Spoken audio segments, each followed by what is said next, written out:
Hoje, vamos mergulhar na vida de uma das figuras mais complexas e, ao mesmo tempo, influentes da história bíblica, o apóstolo Pedro. A jornada dele é uma verdadeira montanha-russa de fé intensa e fracassos marcantes, uma história que nos ensina muito sobre a natureza da redenção e da própria condição humana. E para a gente entender Pedro, o segredo é olhar para os contrastes dele. Pensa só, ele era um homem de uma fé, sim, incrível, mas ao mesmo tempo de fracassos gigantescos. No momento ele está lá, andando sobre as águas, no outro, afundando de medo. Ele declara com toda a convicção que Jesus é o Cristo e pouco depois nega até que o conhece. É justamente essa tensão que faz dele uma figura tão humana, tão fácil da gente se identificar, né? Então vamos lá, vamos começar do início. Porque tudo começa com um homem que nem era conhecido como Pedro ainda. O nome dele era Simão, um simples pescador lá de Betsaida e com uma fama, viu, de ser bem impulsivo. A vida dele não tinha nada de extraordinário, sabe?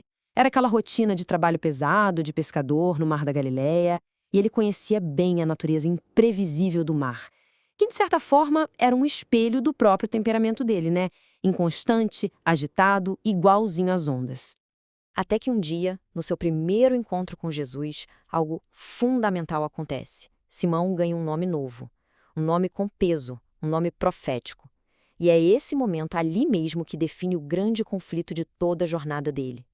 E o significado desse nome novo é a chave de tudo, gente. Pedro vem do grego Petros, que significa rocha, pedra. Pensa na ironia. Jesus olha para esse homem todo impulsivo, todo instável, e dá a ele um nome que é exatamente o contrário do que ele era. Um nome que significa estabilidade, firmeza, confiança.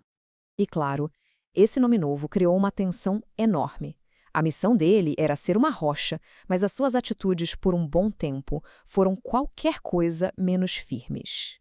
É só a gente olhar para o tempo que ele passou com Jesus para ver que a fé dele era um verdadeiro pêndulo, e é de um extremo ao outro. O padrão é muito claro. No minuto, ele faz uma declaração de fé assim super ousada, tipo, tu és o Cristo. Mas logo em seguida, ele age por puro impulso, sem entender nada, a ponto de repreender o próprio Jesus ou até partir para a violência. E essa promessa dele, sabe, cheia de paixão, mas também de um excesso de confiança, ela foi feita pouquíssimas horas antes do seu maior fracasso. Ele realmente acreditava que era mais forte que todo mundo. Mal sabia ele que estava armando o palco para o grande clímax da sua própria história. Agora, vamos para o momento em que essa rocha, que já era instável, simplesmente desmorona de vez. A noite da prisão de Jesus. A cena é no pátio do sumo sacerdote. Pedro está ali tentando se aquecer perto de uma fogueira, e é aí que vem o primeiro teste. Uma serva o reconhece, faz uma pergunta, e o medo começa a tomar conta. Em um piscar de olhos, aquela promessa toda corajosa vai por água abaixo. Ele nega. Mas não para por aí. Pouco tempo depois, vem a segunda confrontação. A pressão aumenta e a negação dele agora é mais forte, sabe? Mais enfática.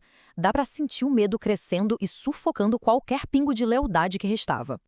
E o golpe final vem cerca de 1 hora depois. O sotaque dele, o sotaque da Galileia, o entrega. Ele é reconhecido de novo. E agora, totalmente pressionado, ele explode. É a negação final, a mais dura de todas. Esse é o fundo do poço. O homem que foi chamado de rocha, aquele que jurou que nunca abandonaria seu mestre, agora nega, e nega com um juramento. E nesse exato instante, o galo canta. Mas aqui está o ponto mais importante de todos. O fracasso dele não foi o fim da linha, muito pelo contrário. Aquele momento, aquele choro amargo, aquele arrependimento profundo, foi ali o verdadeiro começo da sua transformação. Porque depois da ressurreição, a história não passa uma borracha nesse erro, pelo contrário. A narrativa volta, de propósito, para uma cena muito parecida com a do fracasso. E é lá que vai acontecer um dos momentos de redenção mais fortes que existem. E a beleza disso está na simetria. É genial! A negação de Pedro aconteceu ao redor de uma fogueira. E a restauração dele acontece ao redor de outra fogueira. É como se a história desse a ele a chance de reescrever o seu pior momento. E o que Jesus faz? Ele não dá uma bronca, não o humilha. Em vez disso, ele pergunta 3 vezes: Você me ama? Uma pergunta para cada negação. E a cada vez que Pedro responde que sim, Jesus não está só perdoando, ele está devolvendo a Pedro a sua missão, o seu propósito. E essa restauração não serviu só para deixar o Pedro com a consciência tranquila, não. Aquilo foi um divisor de águas. Foi o que finalmente transformou aquele pescador impulsivo no líder que o seu próprio nome profetizava que ele seria. E a prova disso vem logo depois, no dia de Pentecostes, cheio do Espírito Santo, aquele mesmo homem que negou Jesus por puro medo se levanta e prega o seu primeiro sermão. O resultado é impressionante. Cerca de 3.000 pessoas se convertem naquele dia. Dali para frente, a gente vê um outro Pedro. A vida dele passa a ser marcada por uma coragem que não se abala mais, um compromisso total com a construção da igreja. Ele finalmente se tornou a rocha que foi chamado para si. Essa transformação toda, claro, levanta uma questão histórica importante sobre o papel dele.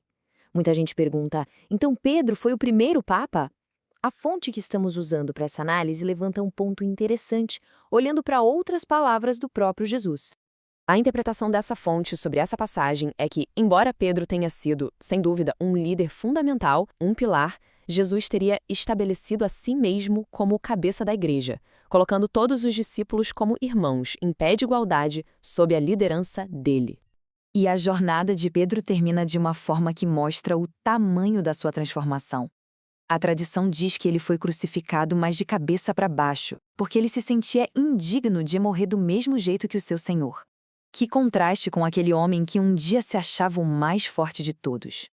No fim das contas, a história de Pedro deixa a gente com uma reflexão muito poderosa.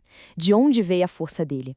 Não veio da sua perfeição, da sua consistência, veio da sua disposição de se deixar ser restaurado depois de cair feio. A transformação dele mostra que a verdadeira força, a verdadeira rocha, não é quem nunca cai, é quem entende que a firmeza vem da graça que nos coloca de pé de novo.